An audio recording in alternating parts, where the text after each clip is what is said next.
Live. Muy bien, buenas tardes, ¿cómo están? Les habla Sandy Cáceres, director del Centro para la Investigación Aplicada y Desarrollo. Y como siempre, estamos una tarde más de un viernes aprovechándola, ahora en los momentos de cuarentena, desde diciembre de 2020 hasta ahora, ¿no? 2021, febrero, aprovechando el tiempo con los jóvenes, ¿no? Porque este es un momento, una tarde de jóvenes para jóvenes y con los jóvenes para discutir los temas de importancia de los jóvenes peruanos y, ¿por qué no, ahora también de los jóvenes venezolanos? Porque tenemos un amigo venezolano que está con nosotros, nos acompañó el viernes pasado, quedó muy corto el tiempo, ¿no? Daniel, muchas gracias Sí, otra vez por estar con nosotros. muchas gracias por la invitación otra vez, No, por nada, Sandy y por nada. todos. Muy bien, vamos a hablar, a seguir hablando un poco de Sí, Venezuela, ¿no? De sí, la circunstancia que tienen ahora actualmente y sí, cómo desde la perspectiva de los peruanos tenemos que entender este proceso, ¿no? Este proceso sí, que ha sucedido, porque nos importa mucho a los peruanos y a los latinoamericanos, ¿no? Y los sí, jóvenes del Perú son digamos, los que van a también hacer cosas importantes por el futuro del Perú y de Latinoamérica, ¿no? sí, así será, sí, Entonces, yo estoy seguro de eso. sí. Entonces, los dejo ahora con Sandra. Sandra nos va a acompañar siempre para hacer la introducción de todos nuestros amigos, los jóvenes. Adelante, Sandra, ¿cómo estás? Muchas gracias, Andy. Bueno, ante todo, Alilian Chimainaya, Ñaña Turaykuna, ¿cómo están, hermanos y hermanas? De verdad, estamos muy gozosos de tenerlos otra vez acá en este espacio, este conversatorio. Bueno, para nuestros nuevos espectadores siempre, porque hay veces también necesitamos saber qué es la Gira de la Esperanza. Bueno, es una iniciativa de cambio cultural para jóvenes de las diferentes regiones de nuestro país. ¿Cuál es nuestro objetivo? Lograr, como ya decíamos, un cambio cultural, pero positivo. ¿Y esto cómo lo logramos? A través de tres pilares. El primero es a través del crecimiento en virtudes. Segundo, tenemos el pensamiento crítico. Y el tercero es una participación activa en nuestra sociedad, con el fin de tener un Perú unido y también un Perú que pueda crecer en desarrollo, pueda seguir creciendo y desarrollándose. Y bueno, esas así también a través de la Gira de la Esperanza, que logramos desarrollar este proyecto que se llama la Generación de la Esperanza, que somos jóvenes de diferentes regiones, como ya le decíamos, Cusco, está Arequipa, Tacna, Moquegua, Apurímac, Lima, Cajamarca, donde nos reunimos así en estos espacios para conversar sobre diferentes temas de nuestra realidad nacional, con el fin de también ir nosotros inmiscuyéndonos y ser partícipes de la solución de nuestro país. Bueno, eso sería todo. Ahora le doy pase a mi siguiente compañera para seguir continuando sobre la presentación. Muchas gracias. Gracias, querida Sandrita. Vamos a pasar ahora a presentarles algunos de los apuntes y conclusiones que hemos recogido de nuestro anterior conversatorio. Siempre es bueno refrescar un poco la memoria para dar mejor continuidad a esta segunda sesión con nuestro querido Daniel, docente además de la Universidad Católica Andrés Bello. Bien, pues acerca del conversatorio que tuvimos, una mirada a la realidad peruana desde la experiencia venezolana, tuvimos como un primer apunte: Venezuela no tuvo un gobierno civil completo sino hasta 1960, y los gobiernos civiles de los siguientes 40 años tuvieron participación en la economía del país como en la empresa de petróleo. La tendencia de los partidos de Venezuela ha sido socialdemócrata y socialista. Un segundo apunte es que la sociedad venezolana ha sido muy frívola antes del cambio de los años 2000, también había mucha corrupción, porque el Estado también tenía mucho dinero. En un tercer punto anotamos que Hugo Chávez ganó las elecciones proponiendo un cambio de la Constitución. Cambios tan profundos deben examinarse con calma. Hay que ver el proceso y el fondo, qué se quiere cambiar, cómo y quiénes. En un cuarto punto tenemos: hay que tener cuidado con los cambios en las instituciones como el ejército y la policía. Chávez gana por la corrupción de los políticos. En un siguiente punto anotamos: los jóvenes en Venezuela participaron y se enfrentaron al régimen de Chávez pero no tenían las cosas claras, no entendían la importancia de la dignidad de la persona. La oposición terminó por no ser seria y finalmente usó a los jóvenes. Los jóvenes tienen un gran poder de convocatoria para reclamar por las injusticias que acontecen, pero deben evitar ser manipulados por el ego y por el entorno negativo. Además, tenemos la poca claridad teórica en ideología e ideas filosóficas que tenían los jóvenes en Venezuela, los llevó a defender causas incorrectas. En un octavo punto tenemos, como jóvenes, es muy importante conocer la historia de nuestro país para no cometer los mismos errores, no caer en mentiras y no ser manipulados. Y finalmente, como novena conclusión, los jóvenes tienen que enseñar a la gente a razonar. Por ello, deben formarse en debate en temas de realidad nacional, filosofía y más. Continuamos con mi siguiente compañera.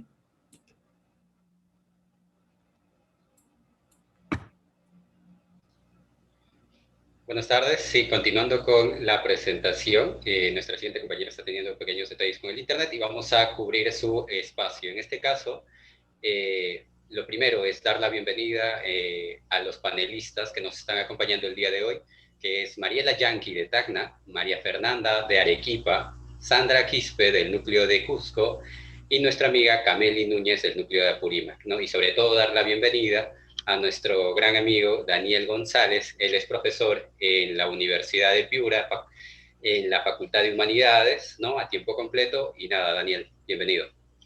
Muchas gracias Mariela, Lizzy, Edson, Sandy, Sandra, bueno, todos, ¿no? María Fernanda.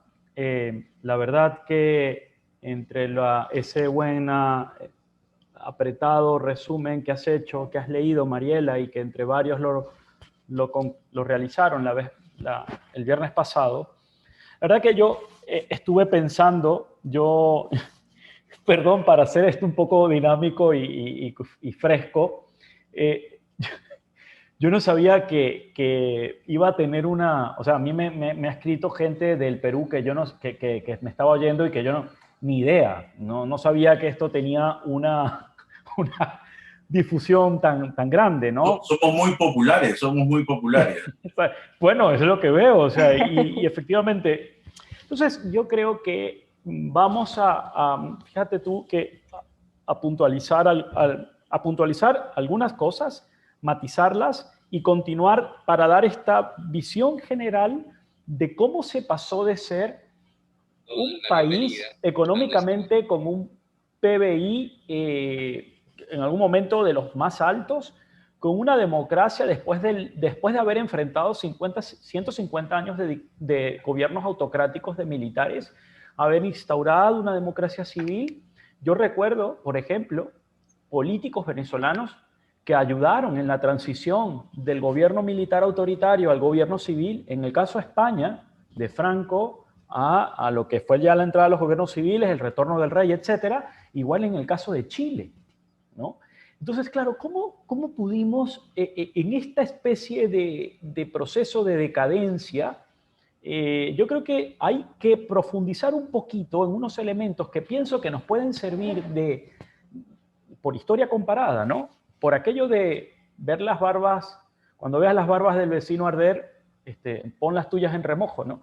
Es decir, por aquello de estamos en la misma comunidad cultural que es Latinoamérica y que puede servir al Perú o a otros países, ¿no? Yo creo que entre fíjate tú, Mariela, que hablabas de esa frivolidad, ¿no? Que yo la mencioné así, aunque me costó decirlo. Ahí hay que, fíjate tú, matizar algunas cosas. Por ejemplo, yo recuerdo que hubo una telenovela.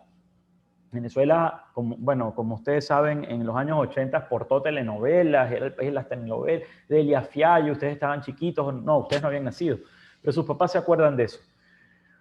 Y una telenovela que se llamó Por estas calles, escrita por un dramaturgo venezolano, Ibsen Martínez, también comunicador, periodista, una novela en la cual se hizo una crítica muy inteligente, muy original, a su manera muy original para lo que era la cultura de melodramática de las novelas de la hora estelar de la noche, porque era una novela que empieza a conjugar ya abiertamente una crítica al gobierno de los dos partidos tradicionales ya desgastados en los años 90. Esa novela se llamó Por estas calles. Y atención, chicos, de la Gira de la Esperanza y en general. Miren, a los 5 años de haber ganado Chávez, Ibsen Martínez públicamente pide perdón por el guión de Por estas calles. Esa novela fue un éxito, marcó una época. ¿Por qué pide perdón? Porque, en resumen, una cosa era fomentar el pensamiento crítico hacia unos políticos mediocres y a la corrupción que podía haber, ya yo profundizaré un poquito más en eso, pero una cosa es eso y otra cosa es criticar per se el sistema político de la democracia. O sea, ir socavando las bases, o sea, ya una crítica tan acerba, tan dura, que era sencillamente criticar el juego político mismo de la democracia. Ibsen Martínez tenía un pasado en las Juventudes Socialistas de la Universidad Central de Venezuela, y muchos intelectuales de la comunicación en Venezuela en los años 90 tenían un pasado de activistas y periodistas, activistas en las Juventudes Socialistas de los 70 y de los 80. Entonces, claro, esto, tengan en cuenta que cuando se hace ese régimen, ese modelo, digamos, democrático civilista, entre los dos partidos tradicionales, la Socialdemocracia de Acción Democrática y COPEI, que son demócratas cristianos, o socialcristianos también, han quedado fuera de ese pacto de gobernabilidad la izquierda radical, es decir, los anarquistas y los comunistas, y han quedado de lado también, esos sí eran muy poquitos, unos militares con unas ideas sí bastante de algo un tanto que podrían catalogarse hoy muy autoritarias y de ultraderecha, ¿no? Esa gente ha quedado fuera. Entonces, entre esa gente que queda fuera, hay una infiltración en las Fuerzas Armadas de socialismo, hay una infiltración y unos contactos con elementos de la Revolución Cubana desde los finales de los años 70 a través del movimiento socialista, del movimiento de socialismo, el MAS, un partido socialista abiertamente, bueno, claramente socialista, venezolano.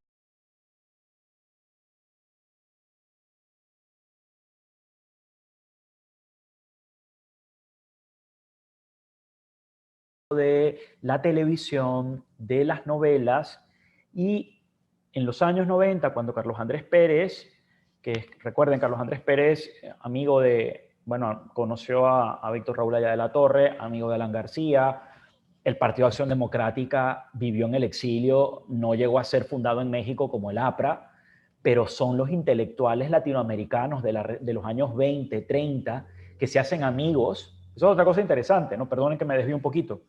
Ojalá ustedes conozcan a sus pares de la Gira de la Esperanza de los demás países latinoamericanos y establezcan vínculos. Y hagan historia comparada, ¿no? Con los pares de ustedes en Brasil, los pares de ustedes en Ecuador, en Chile, en Colombia, en Centroamérica, que desde el sur no es muy desconocida. Honduras, El Salvador, ¿qué estará pasando allí? No sé, de repente ustedes sí conocen, pero a veces a mis chicos les pasa, ¿no?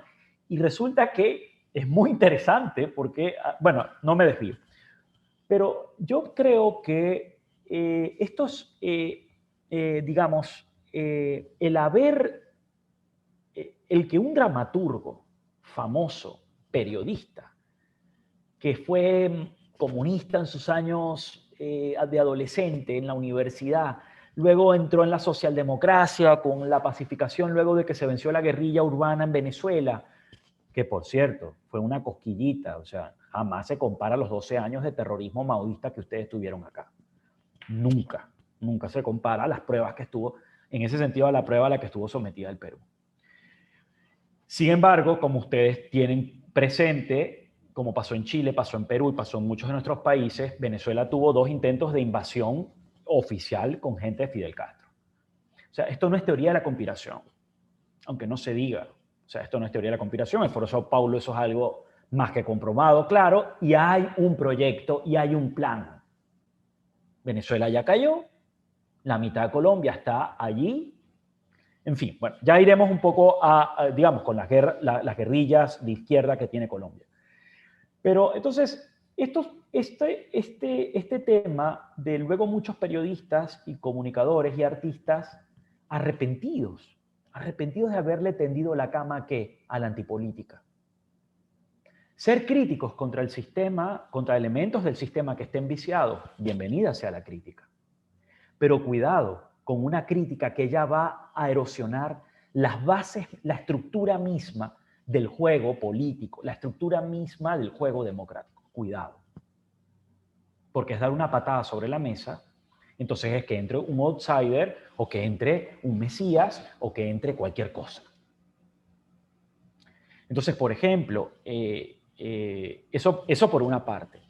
Luego, yo los jóvenes, yo no sé si yo pudiera un momento, porque yo quisiera que, si pudiera compartir un video que yo tengo de YouTube cortito, a mí me conmueve ese video, digamos, porque ese video me invitan a participar mis alumnos de la universidad. Ahora voy a pasar al tema un poco del movimiento estudiantil. Los estudiantes no habían salido a la calle en Venezuela, no habían salido a la calle desde que entró Hugo Chávez y desde finales de los 90 no habían salido a la calle. Desde los años 80 los estudiantes ya se habían resguardado desde el famoso Caracazo, que fue un intento de subversión contra las políticas un tanto llamadas neoliberales del año 89, luego los dos intentos de golpe como una rebelión también para derrocar a un presidente que quería aplicar unas medidas parecidas a la de Alberto Fujimori desde el punto de vista económico, y la crítica al paquete económico que se quería aplicar era considerado como neoliberal, era un paquete considerado chileno, era un paquete que no se le daba el nombre de peruano, pero que se veía que estaba aplicándose también en el Perú. Estamos hablando del año 92. Claro, ¿cuál es el problema? Muchachos, imagínense ustedes que el APRA, vamos a ver, en Venezuela, Acción Democrática, pero el APRA tiene el poder, el APRA tiene un presidente, el APRA tiene el Congreso peruano en mayoría. Pero ese presidente del APRA decide no aplicar más las medidas keynesianas, no aplicar más en economía, no aplicar más el plan de la CEPAL, las medidas de la CEPAL, y empezar a aplicar las teorías monetaristas de Friedman, de Hayek, y empezar a aplicar un modelo ya, digamos, bueno, en realidad liberalismo clásico.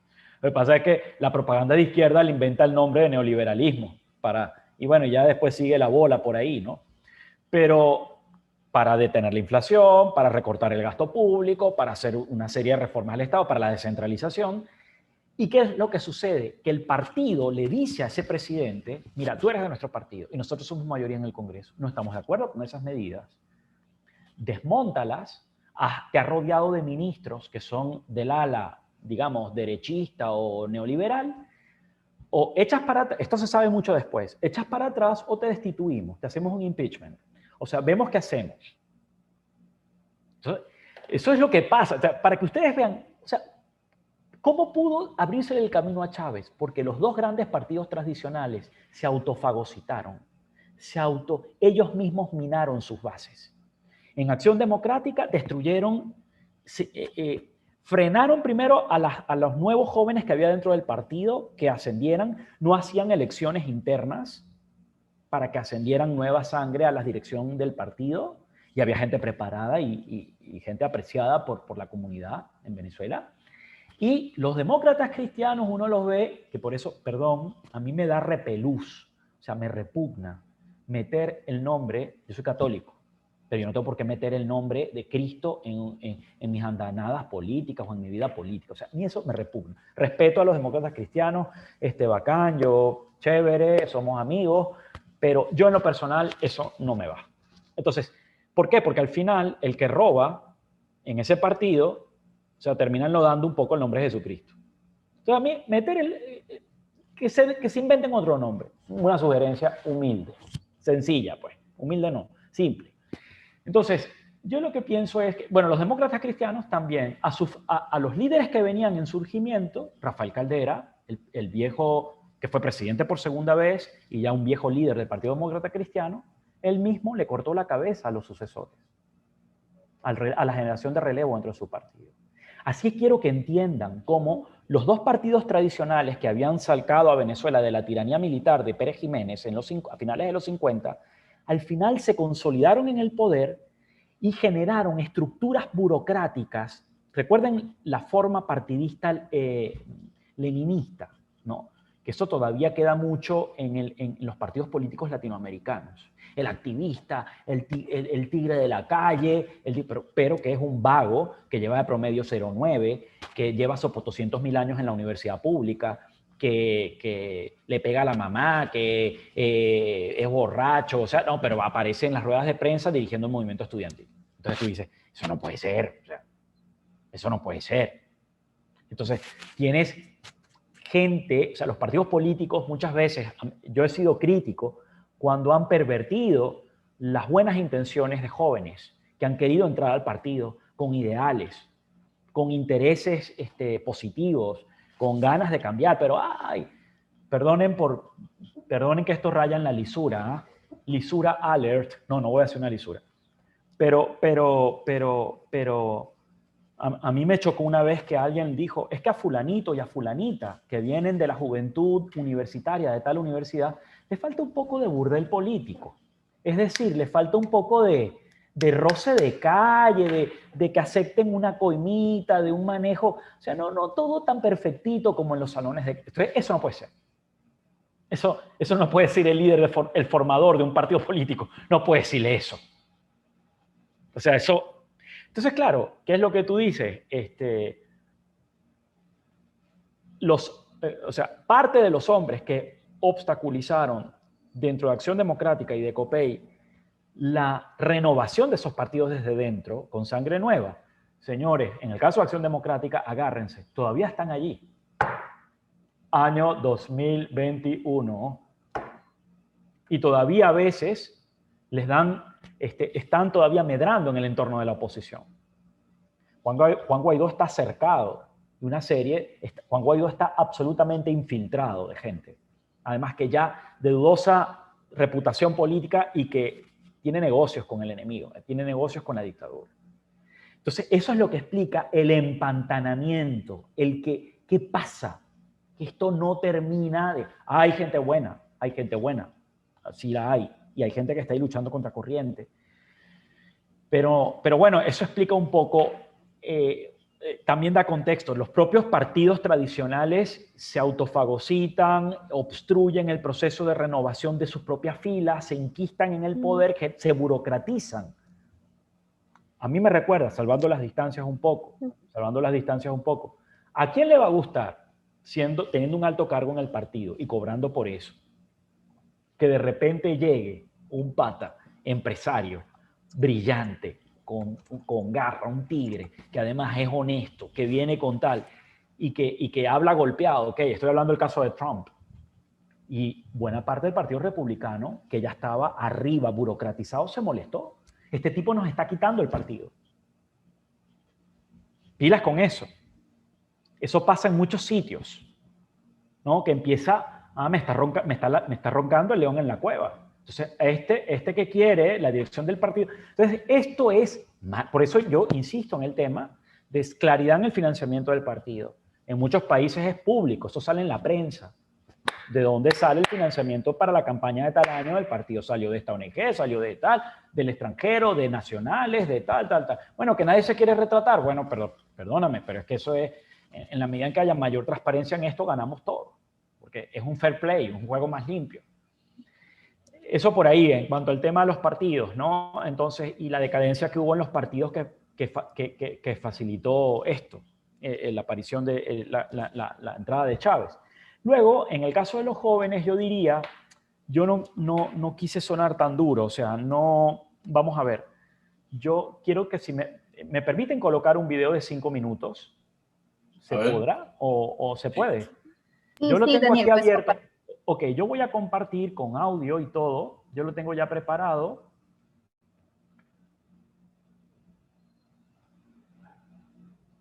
Sí. No sé si ven en la pantalla, dice YouTube, Voto Joven Venezuela. ¿Lo ven? Un chico que tiene cara de que va a hablar en blanco y negro. Sí, lo vemos. Bacán. Voy a darle play. A mí esto fue en el año 2007, fue una campaña montada por mis alumnos, parte de mis alumnos, algunos colegas profesores y mucha gente de la sociedad civil. De hecho, el video está montado por un importante publicista italo-venezolano que es Italo Pisolante. Y la idea era sensibilizar a la gente para en el 2007 votar, volver a confiar en un sistema electoral que dejaba sus dudas, pero bueno, salir a votar en masa, cuidar las mesas de votación y así ganar la Asamblea Nacional, ganar el Congreso y quitar la mayoría chavista. Entonces, quiero decir algo, aquí había un objetivo claro. Se quiso sensibilizar, no se quiso buscar a los actores políticos tradicionales porque se consideraban desgastados. Y Chávez todavía tenía, digamos, tenía un enorme prestigio, todavía retórico, en fin, era un show el hombre, ¿no? Es un líder. Entonces, ¿cómo desde las universidades, de la sociedad civil, a mí me conmueve este video, por eso, porque fue una iniciativa de muchas organizaciones juveniles, de muchas universidades, incluso colegios, con sus padres, con sus representantes, y también gente de todo tipo en la sociedad civil. Y se quería llegar a los jóvenes que no estaban en la universidad, al joven obrero, al joven trabajador. A mí eso me pareció espectacular. Y la dictadura y el contexto del chavismo esto lo detestó. Que se empezaran a forjar alianzas entre jóvenes, no era el pituquito de el pituco de la universidad privada, o sea, que era la retórica que ellos querían mantener, sino que hubiera una alianza de todos los jóvenes, universitarios, obreros, de todo tipo, para incentivarlos a votar, para que dejaran la antipolítica, para que dejaran la apatía. Y aquí, por cierto, paréntesis, para los que me estén oyendo, voten, ¿no? Tanto que nos ha costado a la humanidad la maravilla del voto, voten el próximo 11 de abril, ¿no? Por quien ustedes quieran, pero voten. Entonces, este video lo coloco y una de las cosas que se nos dijo era que para llegar a la gente, que fuera gente de la calle, o gente normal. Ahí va. Para construir el país que todos queremos. Porque quiero que mis impuestos sean para mi bienestar. Porque quiero leyes que me brinden servicios de verdad. Porque quiero leyes que protejan mi negocio. Porque no quiero ir al 5 mercados para encontrar lo que necesito. Porque no quiero que roben ninguna persona camino a su casa.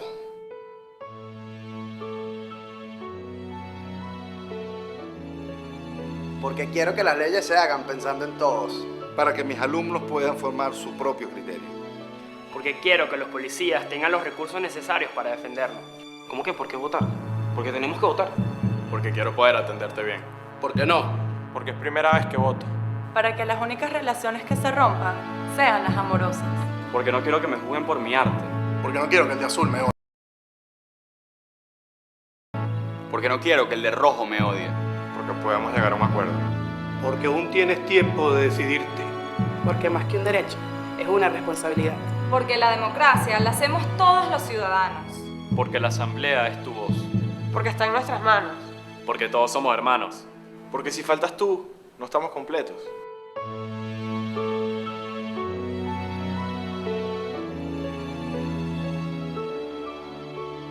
Bueno, eso es todo. Daniel, ¿te puedo hacer una pregunta sobre esto? Sí, claro. Mira, bueno, quizás salimos del compartir para que nos veamos. Ya voy a salir. O salvo que quieres compartir otro tema. ¿Quieres compartir No, otro tema?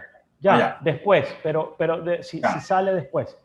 ¿Cómo vuelvo a verlos a ustedes? Es lo que no sé. Ya voy. Por ahí, mientras ahora lo encuentras, tienes que machucar por ahí una cosa. Ya está. Mira, a mí me surgen dos preguntas. Bueno, una, a ver, quizás se parten dos y no sé qué piensan los demás. Pero es que, por lo que veo, este video refleja mucho de lo que también pasa en el Perú o en otros países, ¿no? Que es el desprestigio de un sistema de gobierno que bueno, hace poco tuvimos una marcha y hemos tenido 3 presidentes en una semana, ¿no? O en menos, ¿no?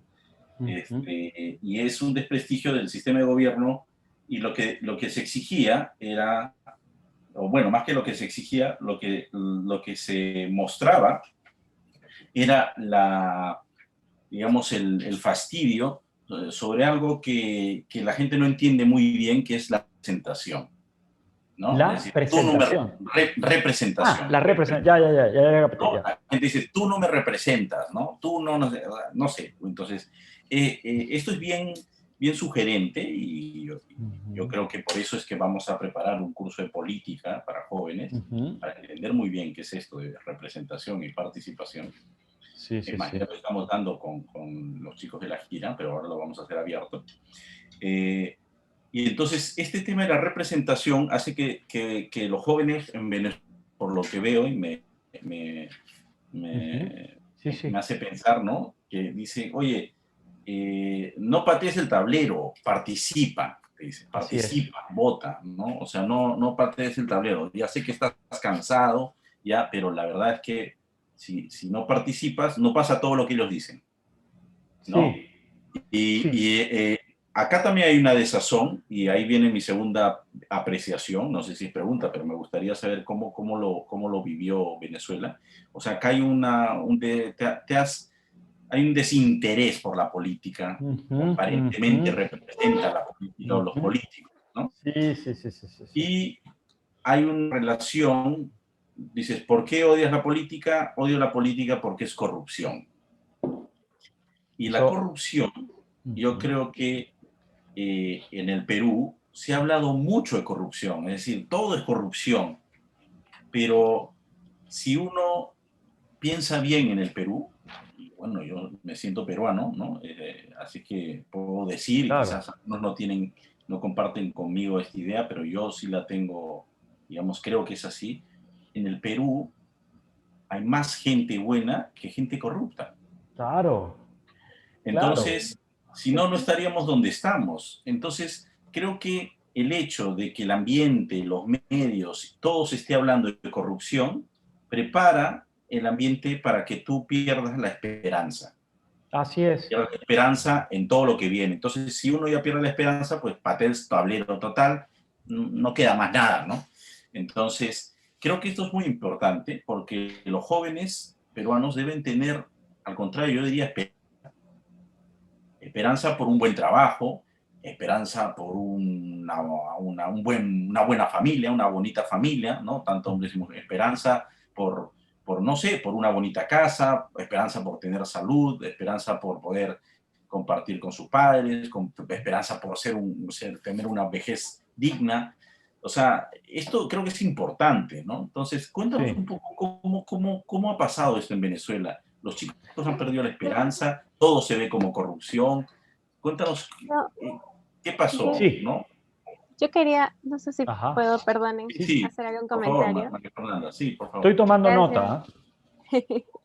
Gracias. No, nada, yo con respecto a lo que decía Daniel antes de que veamos el video, que tiene mucho que ver con esto que dice Sandy, pensaba en cuanto a la política, no solamente digamos, en la formación, sino ya cuando uno recién ingresa, digamos, a un campo público, a veces, porque me he topado, ¿no?, con estos casos, piensas, bueno, tengo que, entre comillas, avivarme, tengo que, entre comillas, ser más astuto, o sea, digo, mentir a veces para poder llegar a un puesto político para hacer el bien. Y al final, claro, tu objetivo es bueno, pero como ya miras el hacer política como algo que demanda ser malo, entonces en el camino te vas corrompiendo con cosas y caes en un círculo del que es difícil salir, y si llegas a tu objetivo bueno, ya no vas a ser tan bueno como lo que querías en un principio, porque has ido cayendo en una cadena de corrupción. Yo creo eso puede suceder sobre todo en nosotros los jóvenes que queremos entrar, porque yo he visto, ¿no?, experiencias de cerca que quieren entrar a la política, pero para entrar obviamente van a conversar y van a estar en un entorno de personas que tienen una visión todavía llena de corrupción, y es complicado, ¿no? Porque entran con una buena intención. Te atajo porque no me contengo. Que sepas que eso es preparado. O sea, vamos a ver, no quiero ser maquiavélico, pero lo que digo, hay gente evidentemente buena, con una buena disposición, dentro de todo partido político, por supuesto, porque no es atacar al partido político por el partido político, nada que ver, necesitamos a los partidos políticos. son entes fundamentales de todo juego ciudadano, democrático, civil. Claro, y el Perú, totalmente. como dice su bellísima constitución, es una república civil, democrática. Entonces, digamos, esto queda clarísimo. Entonces, así que sospechar del que apueste por dinamitar los partidos en sí mismos. Pilas. Ese lleva enmascarado un proyecto de otro estilo que no es el democrático. Pero hay que saber, digo, que en todo partido hay como especies de quistes. Gente enconchada, vieja, con costra, ¿no? Allí como ¿no? Y que, aquí viene el jovencito, aquí viene este va a tener que pagar peaje, hay que pasarlo por la piedra. Bueno, yo creo que eso es aquí en Pekín, o sea, aquí en Estados Unidos, yo creo que eso con Sumay en Alemania, la Alemania de Merkel, yo creo que eso más o menos está o no está. El punto es que yo creo, Maffer, que ahí es donde ustedes tienen que tiene que tener su coraza de ideales, de metas, de lucha, de propuestas, y sin ceder en tus principios, da la pelea, pero sin esconderse, sin ser como un avestruz, ¿no? Aconejarse, sino, bueno, con una astucia, pero no maquiavélica, ¿no? Sino con una astucia astuta, porque la astucia, bueno, si hasta Jesucristo habla de que seamos astutos como la serpiente, mansos como palomas y astutos como serpientes.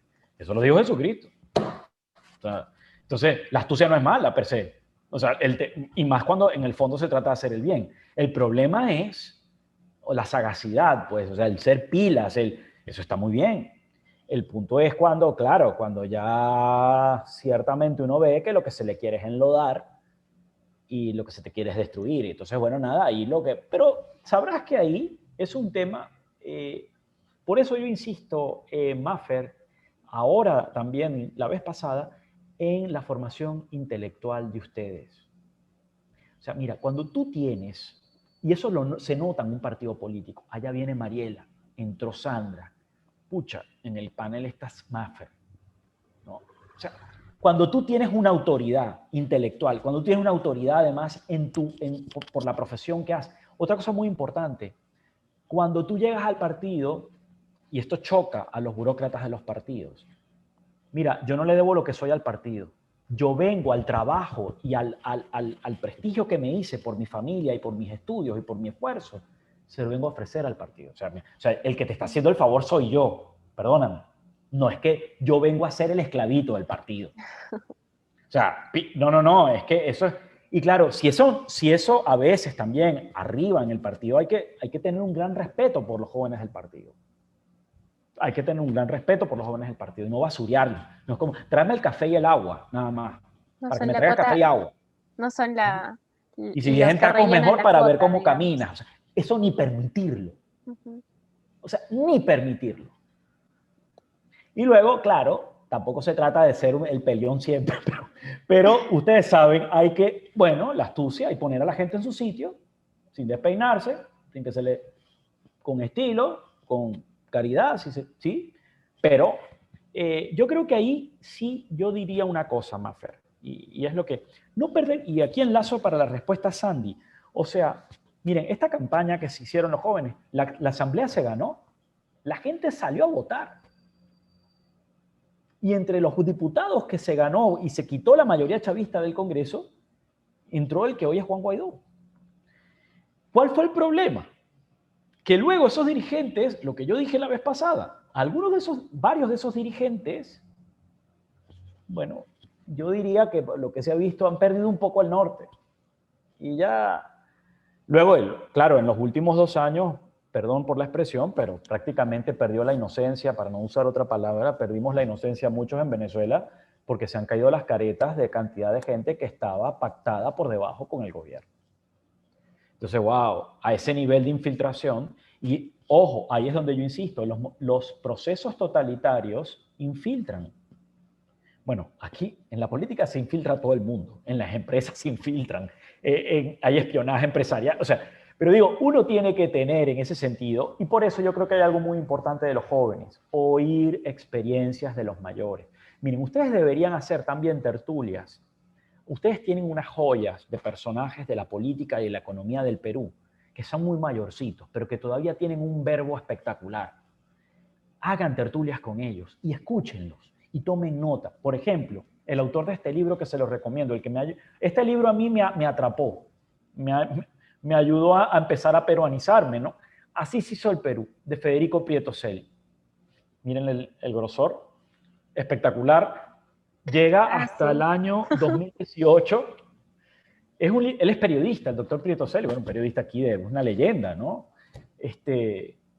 Entonces, bueno, entonces claro, te hace vivir el Perú, te hace ver al Perú de una manera muy dinámica, muy interesante, desde las instituciones, desde el respeto. Hay otro libro que estoy buscando.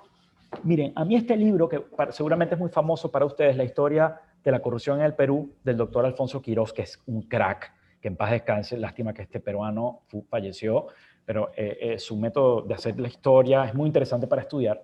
¿Saben qué es lo interesante de este libro? No el título, que puede parecer pesimista, sino que él también deja aquí un testimonio de los peruanos, que para mí son peruanazos, peruanos de oro, que se enfrentaron a los que querían hacer la corrupción. También está aquí.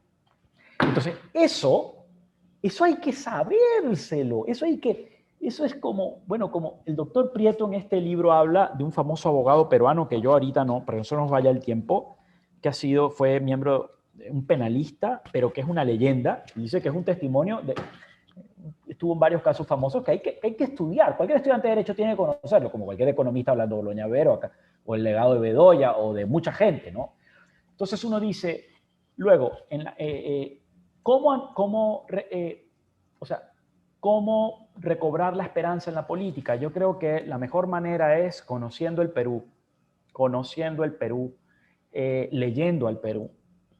Yo les diría, no es romanticismo, en algún verano, cuando puedan, váyanse de mochila por Perú, con amigos. O sea, no, que resulta que yo soy de Ica, y nunca he ido a la selva, y no conozco Juliaca, o no he ido a Huancavelica, o a Huacho, o a Guará. Bueno, vamos. Porque en la formación política y también intelectual, eso es clave.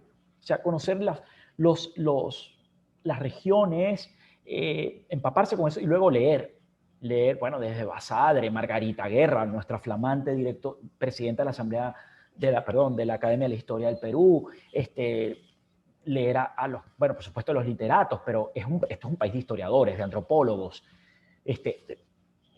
Empaparse de esa riqueza y bueno, difundirla, discutir sobre ello. Miren, muchas tertulias con chelas de cómo arreglar los problemas del Perú. Es que ahí se empieza. Eso es necesario. Eso es importante, además, dentro de lo que es la camaradería sana, la amistad. Aparte que de ahí saldrá el enamorado o la enamorada con que harán su familia. Aparte de eso, que es importante, bueno, eso es necesario. Eso sí, a mí me da miedo. A mí sí me da miedo algo, y véanlo en la historia de Venezuela y no eviten que eso no se reproduzca acá, que no pase acá. Reuniones de jóvenes donde llega un momento en que se dice, mejor no hablemos de política. ¿Por qué? O sea, de eso hay que hablar. Bueno, ok, no tiene que ser temas, esos temas hay que hablarlos. No, es que yo no quiero saber nada de políticos. Claro, papás y mamás que dicen, porque claro, no, yo no quiero que mi hija sea política porque va a terminar en corrupta, o va a terminar, mamá, papá, eso no es así. O sea, a mí alguien me decía que incluso en el Perú, o sea, cuando uno ve, por ejemplo, miren, el discurso del doctor Pedro Lechea del año 2019, el 27 de julio. Yo tenía pocos meses en el Perú y dije, bueno, viene mi primera vivencia de unas fiestas patrias, voy a ver y en el televisor a ver todo lo que se hace en el Perú por televisión. Y a mí me impactó el discurso. Luego un amigo me lo pasó por YouTube. Véanlo, está en YouTube, discurso de Pedro Lechea.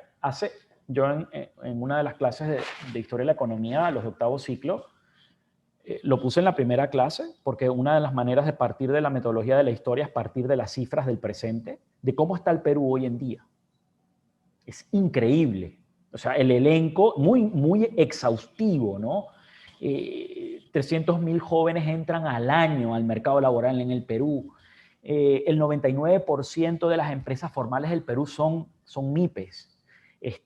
Y bueno, y empieza a dar una serie de datos. O sea, solo el 4.4% del país, del territorio del agro es el que se usa para exportar productos del agro al mundo. The Economist ya dijo que si Perú sigue así, esto yo lo vi en el 2019, si Perú seguía consolidando no solo la capital de gourmet, una de las capitales gourmet del mundo, sino exportando alimentos, podía estar dentro de 15 años entre los 10 principales graneros o países proveedores de alimentos para todo el mundo. Entonces tú dices, bueno, y eso que nada más usamos el 5% del... Entonces, claro, Pedro Lechea dice allí una serie de datos de que sí hemos tenido un crecimiento económico, pero que se ha estancado a partir del año... Entonces, bueno, ¿cómo reactivar todo eso? ¿Cómo reactivar la inversión? Porque reactivas la inversión, se amplía el mercado laboral y saca a la gente de la pobreza y crece la clase media y se consolida. Entonces, bueno, o sea, yo creo que aquí expertos, especialistas, como dice el doctor Dulanto de la Escuela de Economía de Empresas de la UDEP, una vez conversando me decía, Daniel, el Perú es un país sobrediagnosticado. O sea, ya nosotros tenemos diagnósticos de todo tipo, sabemos. El punto es, bueno, ¿quién agarra el toro por los callos? O sea, bueno, y luego una cifra que a mí, como venezolano, wow, me impactó, porque yo decía, en Venezuela no hacen eso, o no hubiéramos hecho eso porque se nos lo roban. Perdón, pero tampoco es así, ¿no? Pero se lo hubieran robado, ¿no? Pero entonces uno dice, un amigo me dice, mira, Daniel, esto fue al mes de llegar acá. Como a ti te gusta hablar de política y de economía, te voy a dar un dato. Los gobernadores de las regiones, y eso también después lo dijo Pedro Lechea, los gobernadores de las regiones devuelven del situado que se les asigna desde el Poder Central anualmente al menos el 30%, y no se lleva a la práctica porque no hay gestión, porque no hay... Y yo, pucha, pero ya va, yo me quedaba así, pero y ni una carreterita, arreglar una escuela, ni el ornato público, una plaza, un sistema de cloaca, no, se devuelve. Entonces tú dices, bueno, y no es que falte gente preparada en el Perú, por no hablar del otro Perú, como dice Carmen McEvoy, el Perú de afuera. Que hay unos bueno, si ya hay tromes aquí, hay tromes allá, y no es floreo, es la realidad. O sea, peruanos afuera marcando la pauta, trabajando duro, publicando, investigando. Entonces tú dices, ¿qué pasa? Que pareciera entonces que el ámbito político, que es el de la toma de decisiones, lo tienen o llegan personas que no son las idóneas, ¿no? Que no tienen quizá la idoneidad, que no tienen no deberían estar allí, pues. Entonces, claro, hay que saber que desde ciertos grupos ideológicos desde hace muchos años en Latinoamérica se ha bombardeado el concepto de meritocracia, o sea, el mérito, o sea, la persona que está allí por su mérito. O sea, ¿cómo molesta, por ejemplo, qué preocupante sería para alguien de un partido político consolidado en el Perú que se inscriba Sandra Quispe? Cuando Sandra Quispe es la multimillonaria del Cusco, pero que es multimillonaria porque ha hecho su dinero exportando, no sé, cerámicas o telas o algodón o alpaca a todo el mundo, bueno, pero eso ha sido una manera honesta que ella lo ha hecho. No ha robado, ha pagado impuestos, ha hecho todo, aquí está todo claro. Pero eso, si ese es un fichaje para un partido, hay grupos que no me gusta, porque me va a quitar protagonismo, porque voy a perder mis... Entonces, claro, ahí es donde, miren, hay una virtud que yo creo que es fundamental para la convivencia ciudadana y para el hacer ciudadanía y para hacer política ciudadana. Es la magnanimidad. O sea, uno tiene que tener magnanimidad, o sea, mentalidad grande. O sea, no solo incluir a todos, sino, o sea, aquí estamos, por favor, o sea, la idea es que gane el Perú, la idea es que ganemos todos. O sea, si el Congreso, o sea, si tenemos un Congreso que por unas razones ideológicas sencillamente va a bloquear todo lo que decida el gabinete ministerial, que sencillamente se ha comprobado que es lo que se debe aplicar, entonces tú dices, bueno, el Congreso entonces no está contribuyendo a crear un marco legal eficiente y creativo, ¿no? Para no solo fiscalizar en qué se está gastando el dinero, sino también para generar un marco legal en el cual, pues, bueno, se acabe el tema, o se canaliza el tema de la informalidad, por ejemplo, por decir algo. Entonces, uno dice, bueno, uno ve que económicamente, lo digo, miren, como alguien que viene de un sitio que está muy destruido, no es dramatismo, no es novelería de mi parte. Pepe Rodríguez Iturbe, uno de los representantes de la democracia cristiana a nivel latinoamericano, gran amigo, hoy es el decano en una universidad de Derecho en una universidad en Bogotá, exilado, precisamente también perseguido por la dictadura chavista. Pepe Rodríguez Iturbe hace 2 días decía en un discurso en la Organización Democrática Cristiana a nivel latinoamericano, decía sobre Venezuela, él trabajó en la Cancillería, en fin, en los años 80, y decía, la república está en ruinas. O sea, es muy duro.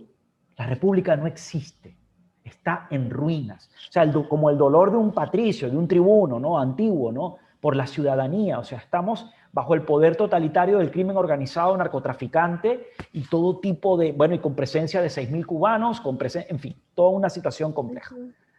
Entonces tú dices, bueno, tenemos que empezar a rescatar la ciudadanía y tenemos que volver a rescatar. Entonces fíjense una cosa importante, o sea, cómo enamorar o persuadir a la opinión pública del Perú, a la gente en el Perú, de que hay que hacer política ciudadana, de que alguien me decía, o sea, no es ser activista político de un partido, sino política ciudadana, ¿no? Y es empezar a involucrar a la gente con causas que a todos nos incumben. La anemia, ¿cómo vamos a hacer con la anemia? ¿Cómo vamos a hacer, por ejemplo, con el tema de que estas 2 manzanas tienen huecos y están rotas? Bueno, es que nadie quiere dar de sí, todo el mundo sospecha del otro, nadie confía en el otro. Ya, un poco de magnanimidad ciudadana. Vamos a, bueno, no, que es que si arreglamos la calle, luego la va a aprovechar todo el que pase por ahí. Sí, ok, man, pero también tu carro y el carro de todos y de nosotros nos va a durar más las llantas y será un bien para todos. Es un ganar-ganar. Si eso se va viralizando, esa mentalidad, la ciudadanía empoderada, activa, se lleva por delante a los carcamales de aquellos partidos que hagan obstrucción al progreso del Perú. Y yo creo que eso se hace, eso se puede. Daniel, tenemos a Mariela, Cameli y Sandra que quieren preguntar. A ver, Mariela, por favor. Sí, gracias. Pues yo quería hacer referencia al tema de la movilidad humana, porque hace un ratito pues mencionaron el tema de la esperanza y también muchos jóvenes de Venezuela pues salen con esa esperanza de una mejor oportunidad o una mejor condición de vida para sus familias, para sus hogares. Y de hecho, a nivel de nuestro sistema interamericano, pues tenemos toda una norma internacional, convenciones sobre los migrantes y refugiados, sobre los trabajadores migrantes, que ya tiene que ser como muy específica, sobre los niños y adolescentes, incluso también contra la tortura, que pues hay migrantes que no la pasan tan bien. Sin embargo, desde una perspectiva comparada, como nos hacías alusión al inicio, hay quizá cosas similares que ocurren en los distintos países sobre cómo se termina finalmente recepcionando a la persona del migrante.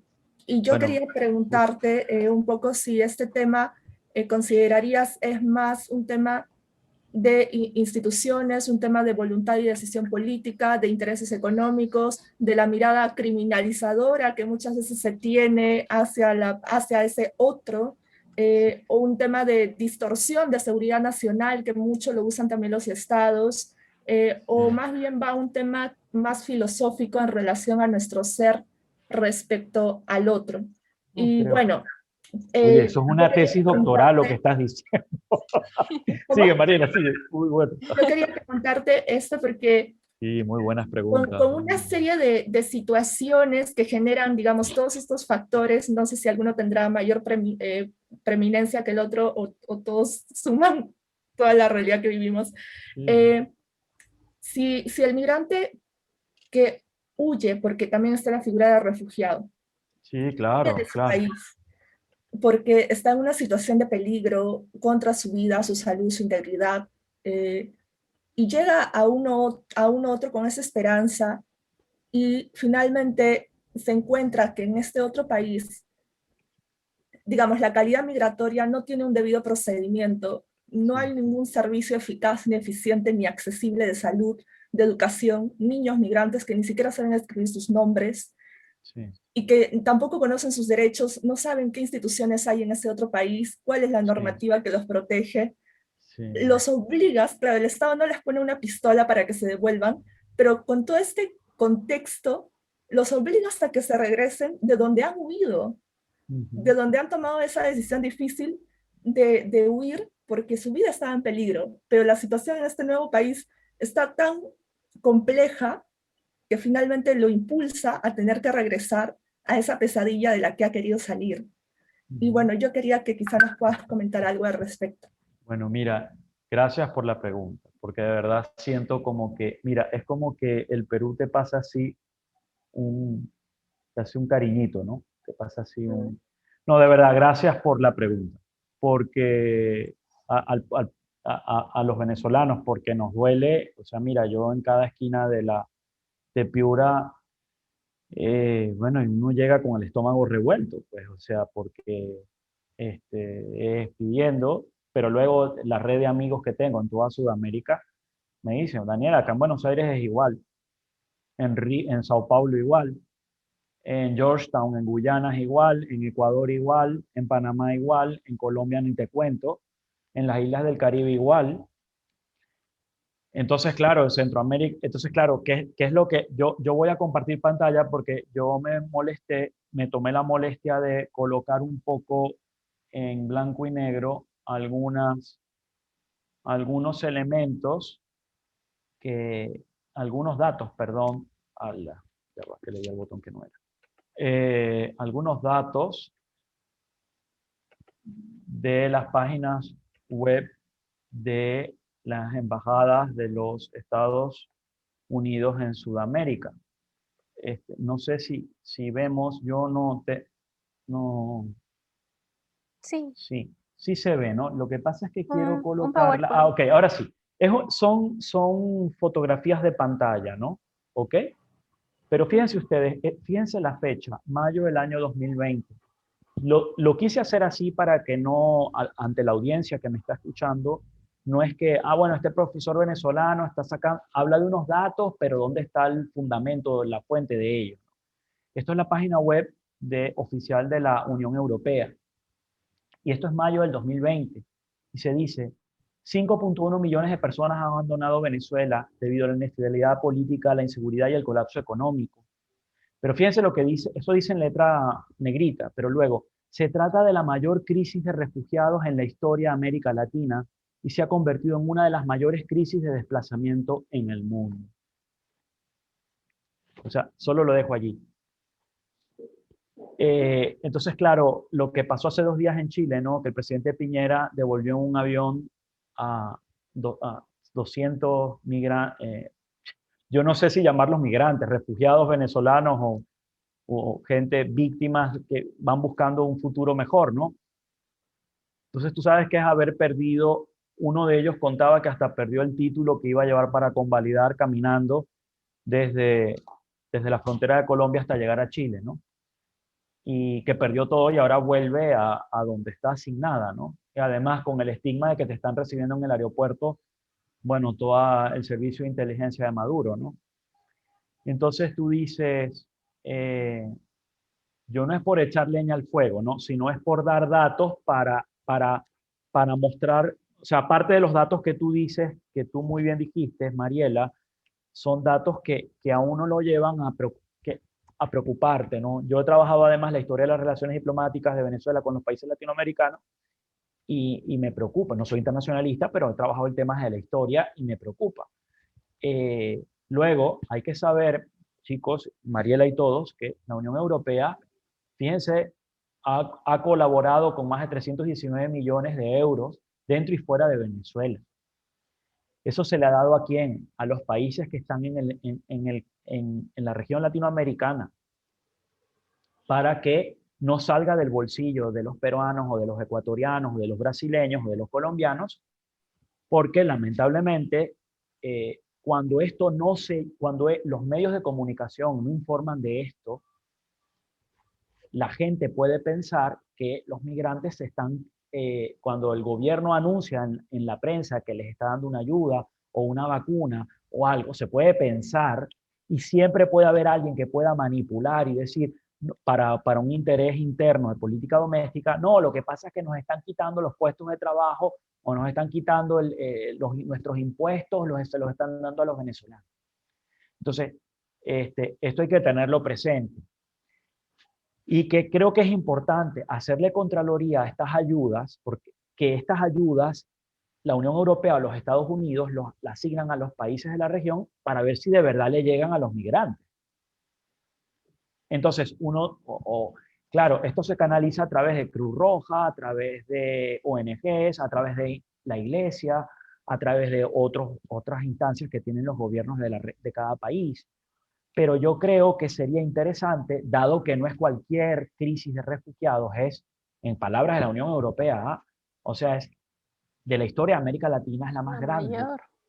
Entonces, yo creo que eso por una parte. Luego, la Unión Europea también ha movilizado a otros países para que donen, para ayudar a los, aquí se da incluso, esto está en la página web, no se dan cifras, para ayudar a los migrantes venezolanos, ayuda de 144 millones de euros para migrantes venezolanos. Pero luego quiero mostrar otra cosa. Aquí está la Constitución del Perú, pero yo quería mostrar esto. Y decía, unas preguntas que me hacía, ¿no? Los venezolanos en el Perú, ¿cuántos son? 1 millón, entiendo, 1.100.000, 1 millón, es lo que se dice.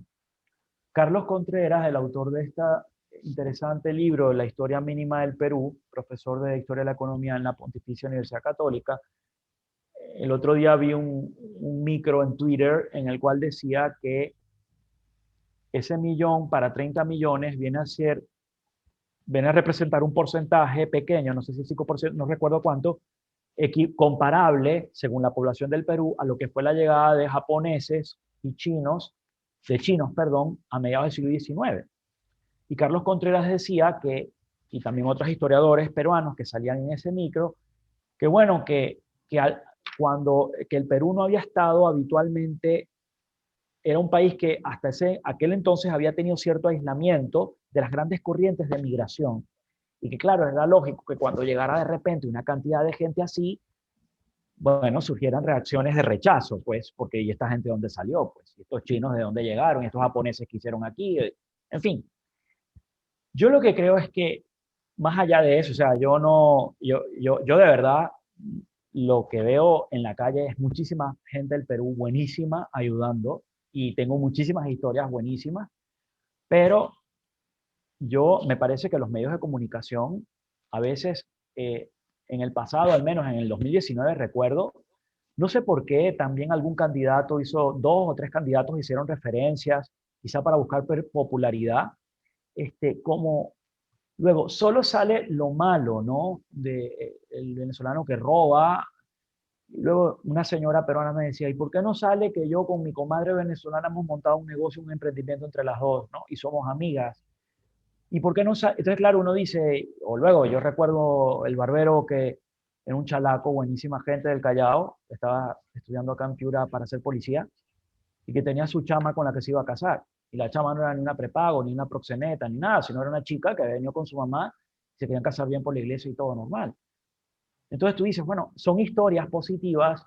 Claro que a veces cuando tú en el contexto mediático solo das un centimetraje de lo negativo, lo negativo, lo negativo, lo negativo, lo negativo, y eso es solo lo que se ve, claro, llega un momento en que evidentemente no es no decir lo negativo, hay que decirlo. Además las bandas que roban celulares, bueno, desastre, que secuestran, que horrible. Y evidentemente el crimen para afuera, o sea, pero sea de la nacionalidad que sea o quien sea, ¿no? O que pague con la ley. Pero uno dice, cuando tú no das una cuota de equilibrar en los medios, que yo creo que eso ha sido un reto para una de las primeras preguntas que me hizo, no sé si fue Sandra, es decir, el discurso de los medios. Los medios han tenido un peso enorme en el 2020 y yo creo que más bien han salido un poco jalados a nivel internacional informando sobre el COVID, porque hablan para adelante, para atrás, bueno, la propia OMS, pero sin desviarme del tema, pero uno dice, bueno, ningún medio latinoamericano, yo no veo la insistencia en hablar en que le llegue a la población de verdad, que es una migración, o sea, la migración más bien deberían, no sé si llamarlos desplazados o refugiados, que van buscando, bueno, miren, lo leí ayer, o sea, y me lo decía una señora en la ciudad donde yo soy, en Maracaibo. Mira, fulano y fulana se fueron a Argentina porque no querían que su segundo hijo, verlo morir de hacerle teteros con agua de harina, pan. Y ya se les había muerto un hijo desnutrido. Y eso es terrible. Y entonces tú dices, bueno, pero ¿por qué el que ves venir caminando todavía está medio gordito? Bueno, porque es que si espera que ya esté en un nivel cerca de la desnutrición, ya no podrá salir de Venezuela. Así de simple. Y tiene que comer grasa y tiene que aprovechar jales de camioneros. Entonces tú dices, sí. Luego uno ve que, por ejemplo, yo me metí en la página web de las embajadas de los Estados Unidos de América Latina, la del Perú, en el año 2020, 26 millones de ayuda humanitaria adicional a los venezolanos en el Perú. La de Ecuador, igual, fíjense, aquí dice Ecuador, tomé la captura de pantalla. La de Colombia, igual. Esto es la de Colombia y aquí incluye en letra pequeña también lo mismo para Brasil y también para otros países, ¿no? Entonces uno dice, por cierto, no es por hacer propaganda, pero a veces cuando te pregunta la gente, me preguntaba la gente acá, mis amigos en el Perú, Daniel, pero en plan de broma y chacota y bromeando, pero ¿por qué tú apoyas a Trump? ¿Por qué te cae bien Trump? Y yo, yo ni, o sea, perdóname, yo ni siquiera tengo ciudadanía gringa, o sea, ni me interesa, o sea, pero sí me importa que ha sido una administración que ha ayudado de manera fehaciente a mi gente que está pasándola mal por las carreteras de Sudamérica, por las pistas de Sudamérica. Y con hechos, y además, y le ha pedido a la Unión Europea, mira, ven a dar. Ahora, claro, otra gran meta es ver, muchachos, es ver si esto, hacerle Contraloría, si este dinero llega de verdad. O tanto por parte venezolana como por parte de los países de la región, pasan cosas y se queda por ahí. No estoy diciendo, acá en el Perú eso no ha pasado, por cierto. No lo digo por el Perú, porque se ha informado. Pero hay otros países que prefiero no mencionar donde eso no queda claro, si de verdad ha llegado a los migrantes o no. Entonces yo creo que, Mariela, allá hay un tema para tesis en el contexto de quienes trabajan en ciencias políticas y relaciones internacionales, de ver, y luego, ¿qué pienso yo? Yo se lo dije a una persona, la he conocido por las redes, una peruana muy combativa, se llama Mar Munier. Y yo le decía, Mar, es que aquí, vamos a ver, el punto es, hay que tratar de que las cancillerías de los países de la región se pongan de acuerdo. ¿Cuál es el problema? Que Maduro no va a querer ponerse de acuerdo con ellos. Sí, pero el problema está aquí. Entonces, ¿qué hacer para...? Y luego, mira, si te extorsionan con el DNI, te extorsionan con el pasaporte, pucha, no te extrañe que venga con el pasaporte vencido, porque es que no tiene $200, cuando el sueldo mínimo no llega a $2. O sea, ¿de dónde lo va a sacar? Entonces, y claro, nadie informa sobre eso, nadie habla de eso. ¿Qué hacen estos tipos aquí? Y ahora yo tengo, por amigos acá en Piura y por la gente, porque yo hablo mucho con los taxistas, con todo el mundo en la calle y tal, eso me gusta, en la combi, o bueno, cuando no había pandemia. Y la gente no, y era muy conmovedor más bien ver o sea, el pueblo peruano yo no veo. Otra cosa es cuando hay algunos grupitos que buscan de alguna manera, pero no solo en el Perú, en cualquier sitio, de usar estos elementos para generar puntos políticos con algún comentario xenófobo, con alguna cosa. Ya, bueno, mira, pero sí, uno va aquí como, o sea, ten en cuenta además otra cosa, en la historia de Venezuela, los venezolanos nunca habían emigrado a ningún sitio, nunca. No. Entonces, eso también a uno o sea, es duro, ¿no? Porque no lo habías vivido. Pero bueno, y claro, luego también está el ver cómo resolver el tema con una manera coordinada entre las cancillerías, y luego también resolver el tema sin fregarle la vida a los problemas que tiene cada país, porque cada país tiene sus problemas y entonces, claro, ahí hay que ver y por eso así buscar esa cooperación internacional. Por eso yo creo que la formación, mira, en estos días alguien decía, alguien de la política peruana decía que ya, no sé si es un tuitero llamado Álvaro Zarco, que había que quizá pedir ya ayuda internacional ante el desbordamiento de los hospitales en Lima, porque no hay oxígeno, porque no hay camas UCI, y pedir la ayuda, ¿no? Entonces, uno dice, caramba, bueno, me pareció lógico, si uno ve que ya uno no puede pedir ayuda, pero tú no puedes dejar que se te muera. ¿Usted sabe qué es duro? Que Maduro no pide la ayuda, porque no le da la gana, y lo dice claramente así. No le importa. O sea, no la voy a pedir. Aquí todo está pasando, no hay cifras del COVID en Venezuela. Hay 2 infectados a la semana. Mira, nada más de la promoción de mis padres. Mis padres tienen 80 años los dos, médicos jubilados. La promoción de médicos en Maracaibo, conocidos de mis padres, o sea, no es un invento. En los últimos 4 meses se han muerto 15 médicos por COVID. De 75 a 80 años, esas son las edades.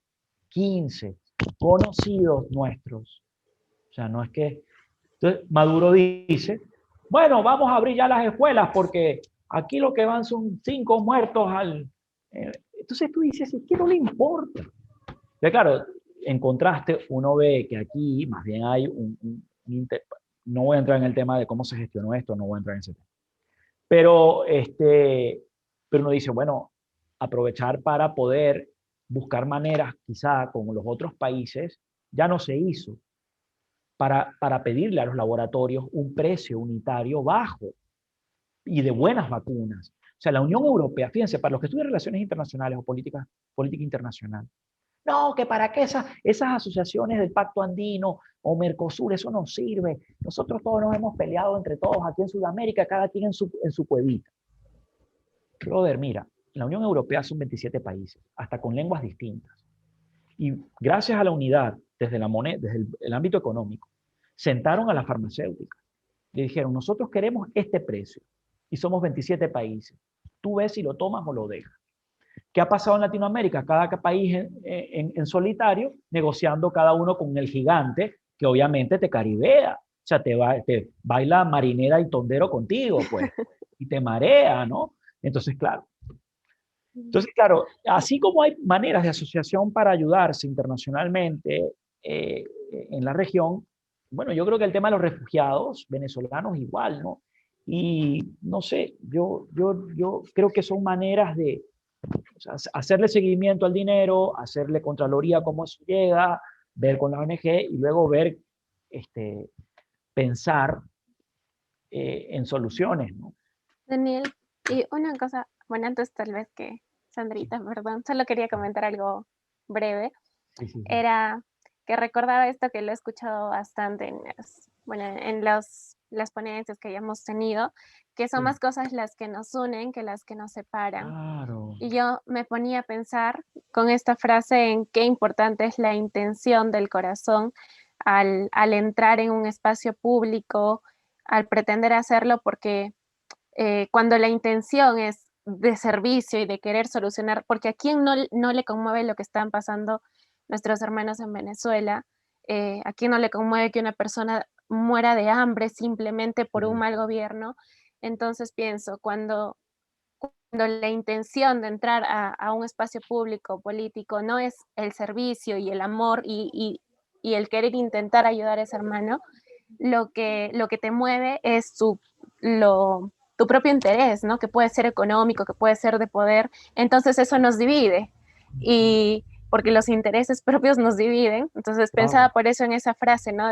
Son más las cosas que nos unen que las que nos dividen. Entonces, qué importante es que las personas que sí tienen esta buena intención se involucren, ¿no? Que demanda de cosas que quizá uno no quiere por evitarse la fatiga, digamos, pero hay que hacerlo, ¿no? Porque si no, otros que tienen otras intenciones lo harán y nos terminarán dividiendo, ¿no? Bueno, un comentario que pensaba. Sí, no, muy atinado, porque tú ahí estás señalando, mira, mira, hay una importante ideología que sigue muy viva en el mundo occidental, que causó las 2 segundas guerras, la Primera Guerra Mundial y la Segunda, el nacionalismo.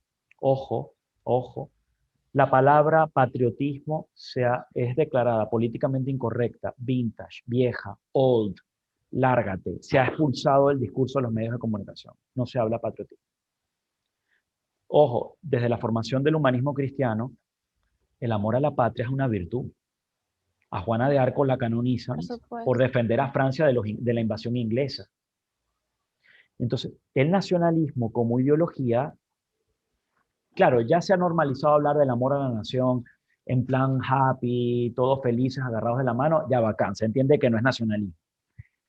Pero cuidado, ¿no? Porque claro, hay un tema, claro que es sensible, pero es que si yo ayudo, pierdo soberanía. El tema de la soberanía, ¿no? El tema de...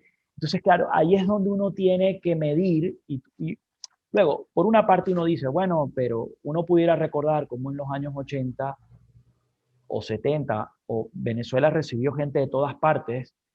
Bueno, sí, claro, han cambiado mucho las cosas. En fin, tú dices, tú no puedes recordar eso para pedir un poco de comprensión, ya.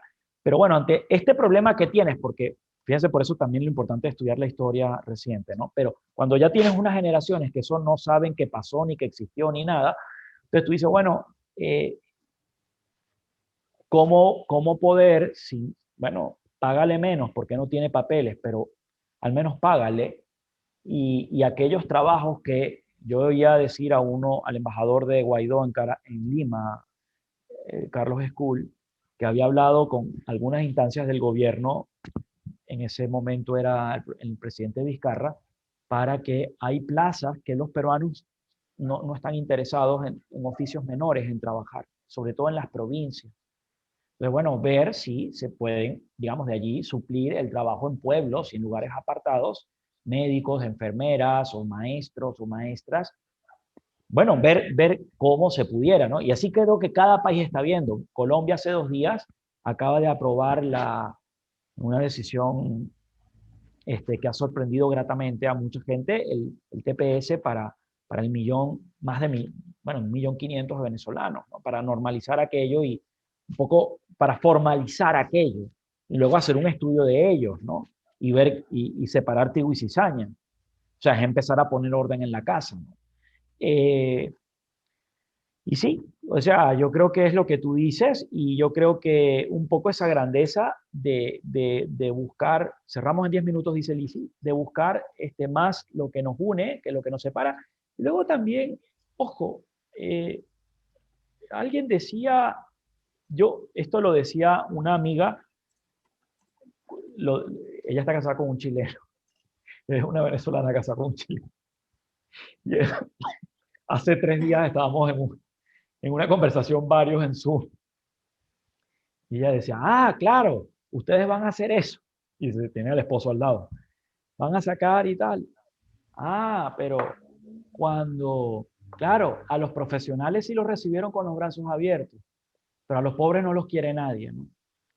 Entonces, claro, eso no es xenofobia. Ella, no recuerdo el nombre que dijo, aporofobia, algo así como fobia a los pobres. Yo nunca había oído eso, pero a mí entonces tú dices, bueno, uno ve el caso de los inmigrantes centroamericanos que mueren tratando de pasar la frontera para Estados Unidos, o los africanos que tratan de entrar en Europa, y es porque también vienen huyendo, vienen de unos dramas terribles, y entonces, claro, uno dice, bueno, el Papa Francisco y muchos organismos internacionales dicen, ¿cómo atajar este problema, ¿no?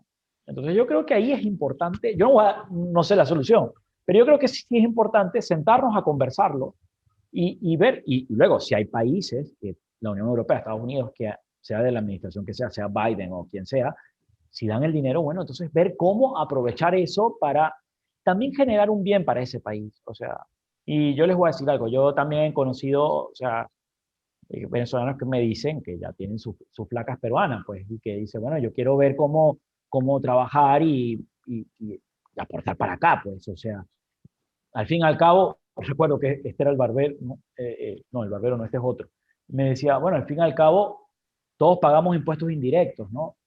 O sea, digamos, al comprar un producto por el IVA, con el IGB.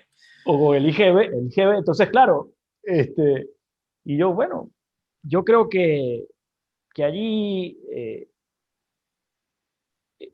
lo que tú dices, ¿no? Más es lo que nos une y nos separa. Y yo creo que hay que ver una manera también de darle la vuelta al empresariado peruano, ver, a los poderes públicos, a las regiones, ver cómo sacar provecho de esa mano de obra dentro de lo legal. Daniel, si me permites, como dicen, en unos 8 minutos tenemos que acabar. Está una pregunta de Sandra. Sandra. Y yo solamente quiero que tú acabes. Yo solamente te quisiera decir que después de, o respondiendo a la pregunta de Sandra, les puedas compartir a los jóvenes cuál para ti es unas 2 o 3 cosas, reflexiones de cuál para ti es un mensaje de los jóvenes y luchadores venezolanos para los jóvenes actualmente en el Perú, con el problema que tienen ahorita en el Perú, que es un poco sobre la política, la pandemia, el miedo, la corrupción, todo eso. Oye, tú vienes del futuro, para decirlo así, ¿qué puede pasar en el país? Voy a decir algo fuerte, perdón. ¿No? Miren, esta es guapísima. A mí me parece guapa, una peruana guapa. O sea, y le digo, con el error intelectual, ser implacable. Pero con la persona, todo el cariño del mundo y toda la caridad del mundo. Pero con lo que yo considero que es un error intelectual que podemos debatir desde la ciencia y comprobar, ¿a quién me refiero? A Verónica Mendoza. O sea, jamás estaré de acuerdo con sus ideas. Son errores, o sea, no tienen ni siquiera fundamento científico. Pero con ella, todo el cariño. O sea, mira, vamos a tomar un café. Verónica, ¿cómo está tu mamá? ¿Cómo está tu familia? O sea, seamos adversarios, pero no seamos enemigos. Y yo creo que eso es muy importante. Eso es política de altura. Que yo soy de Forza, y que yo soy de López Aliaga, que yo soy de Keiko, que yo soy de Verónica. Pero, miren, cuando se reúnan las fracciones juveniles, o sea, miren, ok, pero no hay problema si mi hija se tiene de flaco a tu hijo, si podemos en la fiesta de no sé qué cosa, de fiestas patrias, bailar juntos. O sea, tener esa grandeza, magnanimidad de persona, de corazón, ¿no? De que todos son peruanos. O sea, nadie es peruano de segunda. Y nadie debe ser estigmatizado. Eso sí, cuando estemos en el plano de las ideas, ahí sí, óper por la mandíbula, ahí sí, ahí el debate. Bueno, el debate que tiene que haberlo, ¿no? Y la discusión. Pero con las personas, yo lo aprendí del fundador de la Universidad de Piura, que no lo conocí, pero de sus escritos de San José María. Con las personas, con los errores, intransigentes. Con las personas, todo el cariño del mundo. Pero con el error teórico, eso no es verdad y no es verdad. Eso va a fracasar y ahí hay que cejar, ¿no? Hacer pelea de brazos, ¿no? Hay pulso. Pero con las personas uno no puede, eso no hace ciudadanía, no hace república, no es libertad, no es país, ¿no? Entonces yo creo que allí, Sandra, ibas a decir algo, perdón, ¿qué vas a decir? Sí, no, nada. Yo solamente quiero que ahora que nos pregunte Sandra y que Sandra después nos despida del programa. Sandra. Adelante. Sí, bueno, tenía un comentario y una pregunta. Bueno, así bien rapidito sobre el comentario era acerca de, como decías, es muy importante acerca de la historia y justo yo se me venía a la mente el hecho de, por ejemplo, conocer un poco, por ejemplo, de la cultura andina, de la cosmovisión andina, que es muy importante el hecho de que más que todo se preocupa en el otro. Por ejemplo, acá, cuando empezaba, por ejemplo, el saludo, yo decía, un arillancho y mainayo, o sea, un cómo estás, que normalmente acá no dices un hola, sino un cómo estás. Y algo también relacionado con eso era de que tal vez mucha de esta formación que decíamos en política, todo ello, debería llegar tal vez también a esta población que tenemos bastante, como decimos, en el Perú somos una diversidad, debería llegar también en su lengua, que es algo muy importante, que de verdad ellos no, hay veces por el hecho de no tener esa información en su propia lengua, no pueden tal vez acceder y tener, digamos, y poder decidir, por ejemplo, y participar con su voto. Eso era el comentario que quería realizar. Claro, inclusión total, amigos míos, por supuesto. Pero hay una cosa que tú muy atinadamente dices, sugieres, y que conceptualizándola es esto. Es decir, una cosa es la política partidista, una cosa es la política de activistas, ¿no? Ahí nos agarramos y discutimos. Panfletos, yo llevé más gente que tú, en fin. Se llenó la plaza, no se llenó. Una cosa es la política partidista y otra es la política ciudadana, por ser ciudadanos de la República del Perú, que por cierto el artículo 2 de la Constitución es una belleza, es magistral. que el Perú protege al peruano desde la concepción, desde que es concebido. Increíble, espectacular. O sea, eso ni se les ocurra cambiar eso. Entonces yo lo que digo es, esa política ciudadana, entonces, ¿cómo hay que generar muchas maneras de empatía? O sea, con el Perú, o sea, Perú no es Lima. Perú no es Lima. Y las medidas del COVID no pueden ser para la gente de Miraflores y San Isidro. O sea, las medidas para la gente de Miraflores y San Isidro son para ellos, pero no para todo el Perú. Porque Ayabaca no es Miraflores, o sea, Pucallpa y Juliaca tampoco. Y sencillamente gente que si no trabaja, no come. O sea, entonces, claro, pero si tú tienes una mentalidad eminentemente sin nada de empatía, sin nada de conocimiento, o sea, solo centrado en el contexto de tu ámbito centralista, bueno, estamos fritos. Entonces, claro, yo creo que allá hay, y es lo que hace la Gira de la Esperanza, y yo espero que haya, ojalá que haya muchas, o sea, como otras instituciones, que hagan este tipo de giras anuales para que los jóvenes vayan empapándose de todo el Perú, y no solo de mi grupito, y menos de la capital, ¿no? Y pienso que eso hay maneras, pero yo creo que ustedes tienen un método muy importante, que es la literatura y la historia del Perú. O sea, hay que leer literatura e historia del Perú. Y si pudiera ver en las universidades, claro, yo estoy llevando agua a mi molino, ¿no?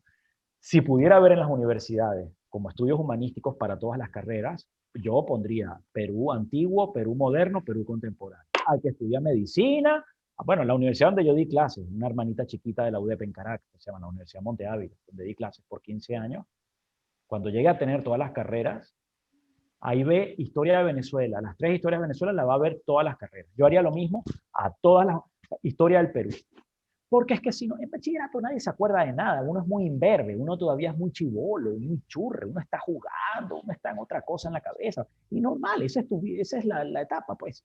Pero ya en la universidad, o sea, volver a las raíces, al pasado, ya con un sentido crítico, para ilusionarte, o sea, para entusiasmarte con tu cultura. Y a mí, por ejemplo, alguien me dice, ¿y tú qué opinas de los peruanos?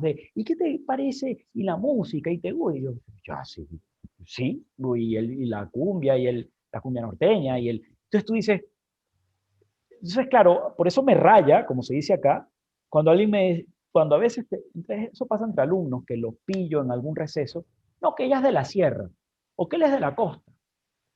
O dos cajamarquinos, recuerdo, hablando a una chica de Sechura, no, el mejor ceviche tienes que comerlos en la sierra. Entonces, claro, como ya, y yo, entrado, stop, aquí nada de estar, aquí todo.